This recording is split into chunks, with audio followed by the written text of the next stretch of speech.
Hello and welcome to the Devoted Outdoorsman Podcast. Hello, Podcast Nation. I hope you guys are having a great week and you guys are ready for this week's podcast. Today in Oklahoma has been ridiculous. It's been tornado weather all day, super heavy rains and high winds. It's been crazy. So today on the podcast, we're going to talk with Haas, and we're going to do, I think it's episode number 3 of the Archery Talk with Haas podcast series, and we'll just kind of go from there. So Haas, last time we had you on the podcast, we talked about how you had planned on going turkey hunting in, I think it was South Carolina. North Carolina, yeah. Yeah, that didn't work out as planned. Conditions were just kind of bad. It was a bad time for me to be there. But I figured I was going to go after it anyways. I know the place is loaded with turkeys, man. I mean, absolutely loaded. And there's some giants out there. And I get out there, and it is pouring rain. And it had been pouring for about 2 days before I got there.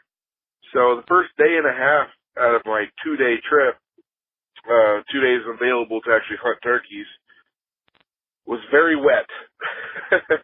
I still went out in it from daylight to dark, sat in the rain, and I didn't hear one single gobble. Just couldn't get them to start talking. They were coming out of the trees, man. They were taking shelter and couldn't get them to come out. But I had a good time doing it. I did see one turkey. I actually went back to the house for lunch, and I come walking back out on the back side of the property, and I look over with my binos in the field, and there's a bird standing alone in the middle of the field there. And so I took off after it, used a tree line to get up close, and I figured, man, I'll use the tree line to kind of conceal my movement.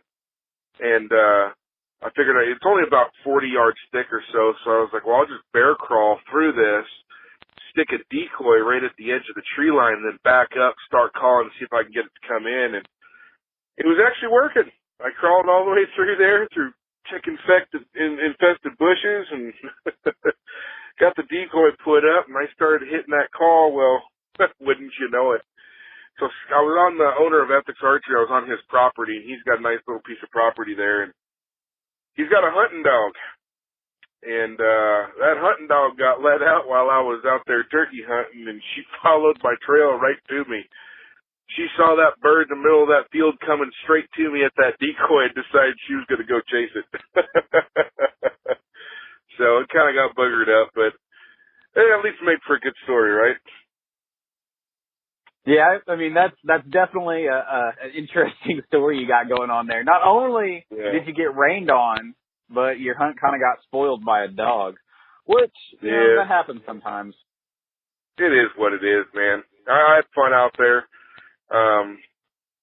I kind of did a little bit of makeshift stuff with the foliage around to kind of give me some shelter and make like a natural blind. And it worked out pretty good. I mean, the first day I got pretty wet. It's one of those things I always tell folks, I don't get that wet in the shower. I mean, I was soaked. The next day I made a little natural blind out of some foliage that was out there, and kept the rain off me pretty good. So I enjoyed it, saw some stuff out there, I had plenty of deer movement. There's plenty of deer out there, and they were out in the fields, and they were out there having fun, and just no turkeys. Well, at least you did get the opportunity to get out there and, just kind of enjoy the nature, and you did get to see one turkey, so it wasn't a complete bust. Yeah, it wasn't a complete bust. I mean, hey man, I had my bow in my hand, a tag in my pocket, and I was out in the woods. I'm really not complaining. Yeah, and that's really what it's all about. It's not always about harvesting an animal. It's about enjoying the time and making the memories, because that dog tracking you and scaring that bird away is something you'll probably never forget. Oh no, yeah, that next day when I went out, we made it very clear that if I'm not in the house or in the shop working, that means I'm out hunting, and the dog needs to stay in the house because she'll come find me. Well, speaking of getting rained on, I mean, I kind of talked about it last week on the podcast I had with my buddy Josh, but we went out to some of the land that we're going to be hunting this year we're spraying some areas to put some food plots in and stuff like that. But it just, it poured on us all day. We got soaked. Didn't really get anything, taken care of, which sucks, but oh well, you live and you learn. Hey, it's all part of it, man. It's not always going to be pretty weather when you're out there in the woods. That's very true. It's very true. So, last time we had you on the podcast, last time we did a Archery Talk with Haas, we were talking about a tournament that you were going to go compete in. How did that tournament kind of turn out? As far as placement wise, not so good, but I honestly, I'm very happy with the weekend. So we went to the ASA Pro-Am over in Appling, Georgia, which used to be Fort Benning. And we shot out there. We had a booth out there for the company and everything, and I competed, and I ended up doing very well during the team shoot. We actually took third place during the team shoot. So we performed well there. Then came into the individuals, and I know I mentioned this. I want to say on my first, I think it was on my first podcast, I even mentioned this, and even seasoned guys that know better make mistakes, man. So I've been competing in the ASA for several years now, and every year at this tournament, they always stick our class way in the back. And it's very flat out there, but the woods are a lot thicker, so you're dealing with shadows. So when I was preparing for the tournament, I slapped everything together and got it all dialed in, and I was practicing on targets in the shadows, in the trees, in the thickest foliage I could find on flat ground.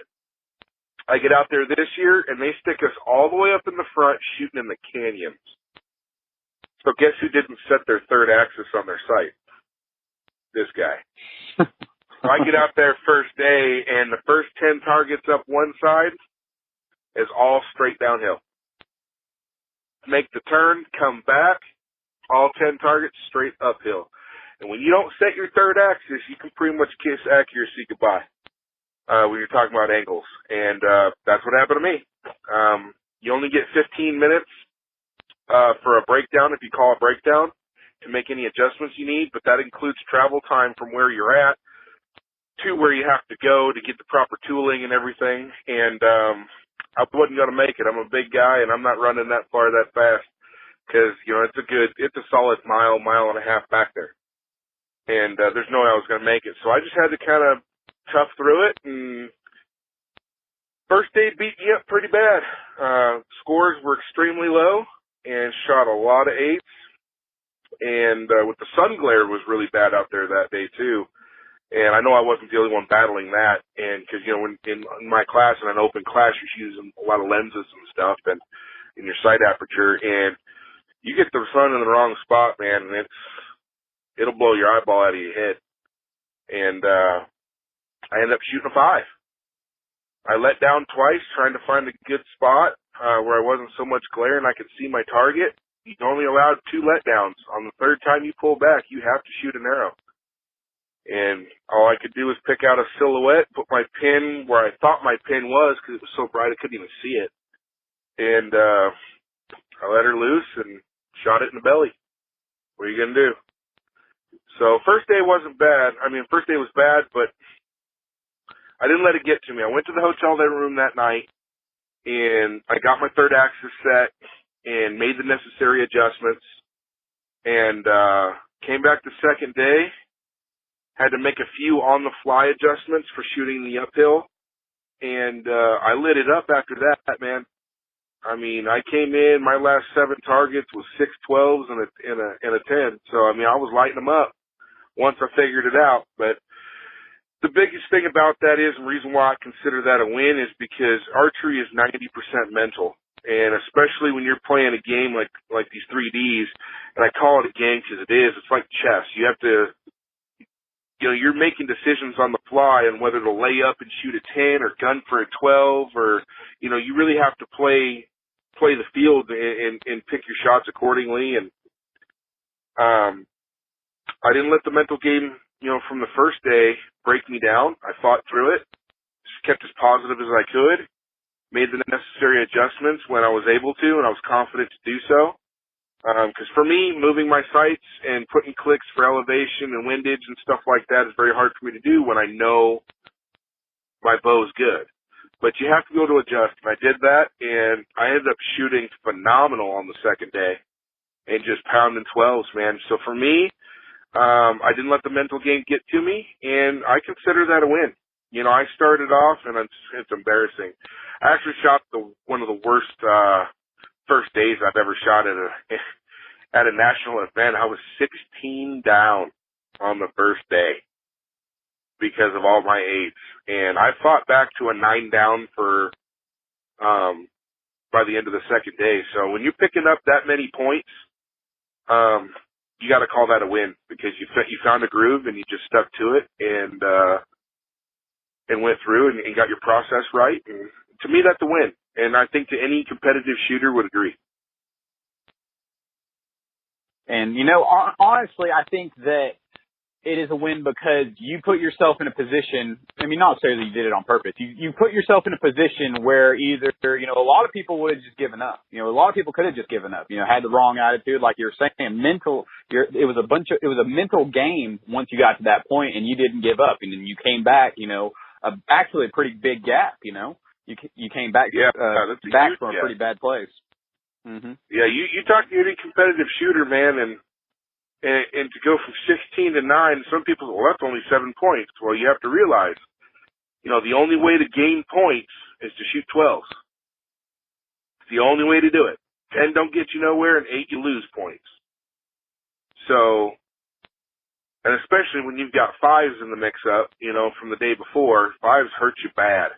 Those are very difficult. You've got to shoot, you know, 3 12s just to come back from a 5. And so to come back 7 points, or come back to 9 down for the weekend and gain 7 points over a course of 20 targets, after having to completely reset a third axis, which changes everything on the bow. People don't realize that. To me, that's huge, man. I mean, I was on point on my mental game this past weekend, and that's a first for me. You know, my mental game is something I've struggled with. It's something that I've really been working on really hard, and this is actually the first time where it's truly shined through with the training that I've done, and I'm not upset about it at all. Well, I think you should be proud of yourself for everything, you know. You went out there, you kind of had a tough day the first day, but you came back with your A game the next day. So, I mean, that's something to be proud of. Yeah, it's tough, man. The good thing is, you know, we had a dog in a race this weekend, and so Nathan Brooks, he shoots in the known pro, and he's one of those elite guys out there, not just shooting for elite, but he's also an elite pro shooter and one of the best in the world. And this year, man, he has been lighting them up. He's been in 4 out of 5 shoot downs this year. And he was in it again this weekend. This guy, you want to talk about scores, man. So I'm sitting here talking 8 down, 10 down, whatever, you know. This guy's first day score was, if I'm correct, was 34 up on the first day. Tied for first. Comes in, I believe he shot another 22 up on the second day. This guy's 56 up going into the shoot down. Tie, 3-way tie. And Jacob Barlow ended up coming out with it. You know, congratulations to him. He shot really well. And Nathan knew, hey, you know, I've got some of the best shooters here I'm tied with, and they're very, very aggressive. Very aggressive guys. And they get into those high-pressure situations, and that seems to be where some of these guys like to shine. And Nathan knew he was going to have to battle through it. And he came in, opened up with a 14, and gunned for a 14 on the next one. He was literally a credit card length or width outside of the 14 ring. And I don't know if you shoot 3Ds on the ASA scoring rings, but if you shoot a 14 and you miss it, it's a 5. There is no other rings to shoot for. So it's a go, no-go kind of shot. And shot a 5, came back out, started pounding some 12s, hit another 14, and ended up in 4th place because of that 5. And it's just kind of the way it rolls sometimes. That guy is shooting so good, and we got a chance to go and watch him during the shoot down and perform, and couldn't ask for a better guy for, you know, an ambassador to the sport. He helps us with our design processes on some stuff for our target lineup, and we're currently working with him and some other people on a new product we're going to be coming out with here shortly. Can't really talk about it just yet, but yeah, it was fun to get a chance to go watch him during the shoot down, man. That guy he's a performer. So we had a good time. It was a good weekend. No doubt. It would be very interesting to sit there with, you know, this elite class of, you know, archers and be able to watch and see, you know, exactly what the steps they go through. Because, you know, they have a checklist. You know they do. And they have to be so mentally strong at that point. You know, think about everything that's riding on that shot. You know, like you said, you know, it's a credit card length outside of the 14 ring is a 5. And, you know, that's win or lose, you know, like he ended up, you know, figuring out this weekend. And that's, you know, this isn't a hobby for them. It's, you know, a life. So, you know, there's a lot riding on their shoulders when they're out there shooting stuff like that. And that credit card width was $15,000 miss. Yeah. See, you know, that's a substantial amount of money to anyone, you know, $15,000.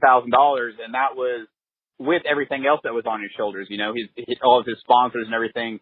You know, he's got so much piled on his shoulders. That situation is, you know, probably more than a lot of people would have to deal with in life. I mean, I can compare it to, you know, hunting and maybe having like a, you know, world-class buck in front of you. You know, that's the type of anticipation that he's having, you know, the nerves and everything that's going on at that point in time.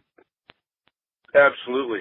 Absolutely. And that's actually how, you know, we talked about it after the tournament, and, you know, we talk quite a bit anyways. And, you know, I usually talk to him at least once or twice a week. And, you know, the pressure that these guys, you know, you're dealing with, you know, and I know all these guys, and I've talked to all of them quite a bit. And because I'm always trying to learn from the guys that are on that level just above me, you know what I mean? And learn from experience. And being in the industry where I'm at now, especially with guys like Nathan on our pro staff, right? We got Nathan and got Maurice Huggins. Now, a lot of people don't know that name, but Maurice Huggins is a phenomenal shooter. He shoots in the senior class now, but he was the Levi Morgan in the Nathan Brooks and he and the Jesse Broadwater. He was that guy when those guys were kids. He was one of the guys that helped pioneer 3D target archery. And he's on our staff, and he's been doing this for 40 plus years. And another great ambassador to archery, and all around just great guy. And, you know, I got these guys on staff, you know, Ethics Archery's got these guys on staff. I happen to be the staff coordinator. So why would I not utilize that knowledge and to my advantage, you know? Why wouldn't I want to learn from these guys? And trust me, I utilize that advantage as much as I can. But I've talked with Nathan, I've talked with Levi, I've talked with Jesse Broadwater and Jacob Marlowe, and, you know, I see these guys on a weekend basis every time we have these tournaments and stuff and deal with them in the industry, and they're awesome guys to deal with, every one of them. And they've all got a little bit different perspective, but I can tell you right now, these are the top 1%, the elite pros. These guys get paid to shoot a bow. This is what they do for a living. They get up in the morning, they go to the gym, they do their workout, they come home, they shoot their bow for 8 hours a day. That's what they do. And that's what it takes to be at that level. And unless you're Jacob Marlowe and you have a day job, and for some reason that guy doesn't seem to have to practice much, still comes out and takes podiums. I don't know how he does it, man, but he does. But yeah, I mean, there's a lot riding on it, and when you do it for a living, you get a chance to perfect your craft. And it's good to go out and watch these guys and watch them actually put all that put it all in one basket and actually see them perform. if you know what you're looking at, man, it's actually quite a spectacle. Yeah, man, I think if I was in a situation like that, like I was saying, I would put it in the same situation as being, with a once in a lifetime type animal in front of you is, something that I always say to myself when I'm put in a situation like that where my nerves are going or, when there's a big buck out there and, I got buck fever and I'm shaking, whatever it may be. I always tell myself that I've been there before. I've done this. I've been there before. That all, and I'm sure they have, a similar thing that they say to themselves or they do. And that's just what that's my little, checklist. I've been here before. You need to chill out or you're going to mess this up. And I've done that, a lot of times too. I've messed up more often than not, right? Yeah, more often than not. And that's why I don't shoot a bow for a living. Oh, it's funny. I mean, these guys, some of these guys, man, they still make rookie mistakes. And it's funny to watch them do it because you just see that. You can just see all the criticism that's going to come forth as soon as it happened, go in one ear, comes out the other side, and you're just like, well, I'm not going to live that one down for a while. Yeah. I mean, I've watched elite pros, guys that are very looked up. I've watched them dry fire bows by accident. And you would think that's only a rookie thing, right? No, it happens to the best of them, man. It just happens. And everyone makes mistakes sometimes. Oh yeah, it's on how you. And the key to success, I think, and especially coming from these guys and what I gather from them is, it's not about how good you are. It's not about how much you practice. It's not about the effort that you put in, because you can have a guy that puts in more effort than the next guy, twice as much effort and still never be as good. It's about what you do in the face of adversity and how you handle it that makes great shooters. Because you are going to make a mistake. It's how you come back from that mistake is what makes a great shooter or a good shooter. Because there's two different ones. I agree with that 100%. And I think that, stuff like that, plays a role in all aspects of life, not necessarily just in, shooting your bow, whatever it may be.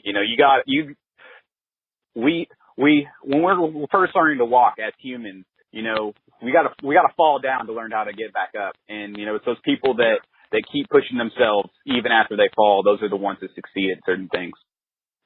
Absolutely. And, since this is the archery talk with Haas, whatever, I think this episode here, the one thing, since we're just kind of BSing about, the last weekend and the events and stuff, if you guys take one thing out of this, I want everybody to go check something out. Because we've talked a lot about the mental management aspect of it. Lanny Basham is one of the most renowned mental management coaches in all shooting sports. He not only coaches the U.S. team for the Olympics, but several other countries as well. He's an Olympic gold medalist himself. He's got a CD set or a book that you can get, which is the current system that I use. I listen to it religiously at least once a week, and then once a week I actually play it in my truck while I'm sleeping, because he talks a lot about the subconscious, so my subconscious is gathering that information as well. If any of you are serious about anything with a shooting sport, whether it be tournament shooting or hunting, any of that stuff, guns, bows, doesn't matter. It all applies. I highly recommend, if you're serious about getting control of your mind, you have to check this out. And go just look up Lanny Basham mental management system, and it'll change the way you look at your shooting sport. Absolutely. I mean, I agree. I've kind of, not necessarily in his work, but I've stepped into, certain positions and listened to certain people talk about, just, the mental game of life. And I find that a lot of times that it plays roles in outdoor activities, whether that be hunting or archery or, just day-to-day life. You need to be mentally strong in this world. Mm-hmm. And he addresses that too. So this system that he goes over will help you not just in your shooting career, hunting, whatever, but in everyday life. It applies to everything.